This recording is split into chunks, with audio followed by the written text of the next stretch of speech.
Hi hello welcome back to my channel. ഇന്നത്തെ നമ്മുടെ recipe fish fingers ആണ്.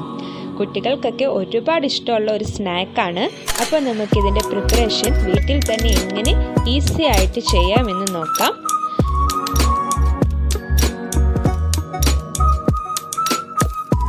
നമുക്ക് ആവശ്യമുള്ള ഇൻഗ്രീഡിയൻസ് വൈറ്റ് ഫ്ലഷ് ഉള്ള ഏതെങ്കിലും ഫിഷാണ്. ഞാൻ എടുത്തേക്കുന്നത് 350 ഗ്രാം നെന്മീനാണ്. അത് ഫിംഗർ ഷേപ്പിൽ അരിഞ്ഞു വെച്ചേക്കുവാണ്. പിന്നെ 2 എഗ്ഗ് കലക്കിയത്, ginger garlic paste, 1/4 tablespoon ഗരം മസാലയും മഞ്ഞൾപ്പൊടിയും, പിന്നെ വേണ്ടത് മുളക് പൊടിയും കുരുമുളക് പൊടിയും 1/2 ടേബിൾ സ്പൂൺ വീതം, ആവശ്യത്തിന് ഉപ്പ്, പിന്നെ 4 ടേബിൾ സ്പൂൺ മൈദയും 1 ടേബിൾ സ്പൂൺ കോൺഫ്ലോറും കൂടി മിക്സ് ചെയ്തത്, 1 നാരങ്ങ, റൊട്ടിപ്പൊടി, എണ്ണ. ക്ലീൻ ചെയ്ത് വെച്ച ഫിഷിലേക്ക് നമുക്ക് ജിഞ്ചർ ഗാർലിക് പേസ്റ്റും എടുത്ത് വെച്ചിട്ടുള്ള മസാലകളും 1/2 മുറി നാരങ്ങ നീരും ആവശ്യത്തിന് ഉപ്പും ചേർത്ത് നന്നായിട്ട് ഇളക്കാം. ഇളക്കിയതിന് ശേഷം ആഡ് ചെയ്ത ഇൻഗ്രീഡിയൻസിൻ്റെ ഗുണങ്ങളെല്ലാം ഫിഷിലേക്ക് പിടിക്കാൻ 30 മിനിറ്റ് റെസ്റ്റ് ചെയ്യാൻ വയ്ക്കാം.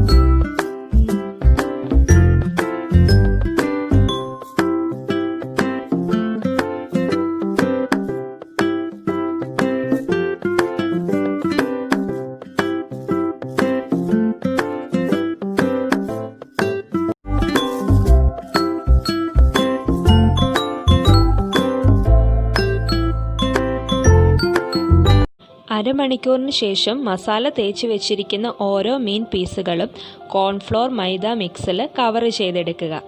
ഫിഷ് നമ്മൾ 30 മിനിറ്റ് മസാല തേച്ച് റെസ്റ്റ് ചെയ്യാൻ വെക്കുന്ന സമയത്ത് ഫിഷിൽ നിന്ന് കുറച്ച് വെള്ളം ഇറങ്ങുന്നതുകൊണ്ട് നമുക്ക് സെപ്പറേറ്റ് ഇതിൽ വെള്ളം ആഡ് ചെയ്ത് കൊടുക്കേണ്ട ആവശ്യമില്ല.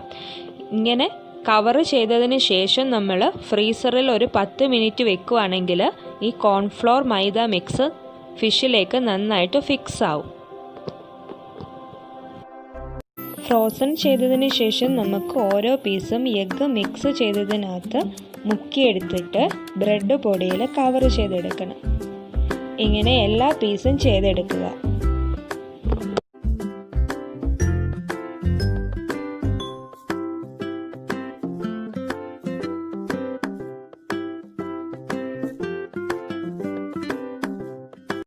ഇനി ഈ പീസുകളെല്ലാം ഫ്രൈ ചെയ്തെടുക്കാം. ഫ്രൈ ചെയ്യുമ്പോൾ ശ്രദ്ധിക്കേണ്ട കാര്യം ലോ ഫ്ലെയിമിൽ വെച്ചിട്ടാണ് ഫ്രൈ ചെയ്തെടുക്കേണ്ടത്. എങ്കിലേ ഫിഷ് നന്നായിട്ട് കുക്കാവത്തുള്ളൂ.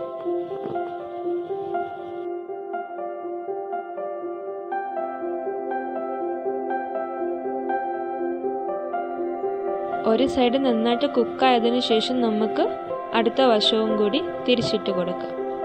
കുക്കായതിനു ശേഷം നമുക്ക് ഒരു ടിഷ്യൂയിലേക്ക് കോരിയെടുക്കാം.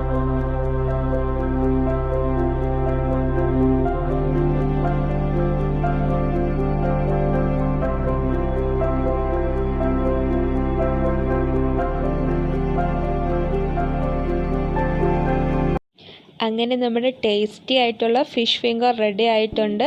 ഇനി ഇതിലേക്ക് നാരങ്ങ നീരും കൂടി പിഴിഞ്ഞൊഴിച്ചിട്ട് സോസിൽ മുക്കി കഴിക്കുന്നതാണ് ടേസ്റ്റ്. എല്ലാവരും വീട്ടിൽ ട്രൈ ചെയ്ത് നോക്കണം. Thank you.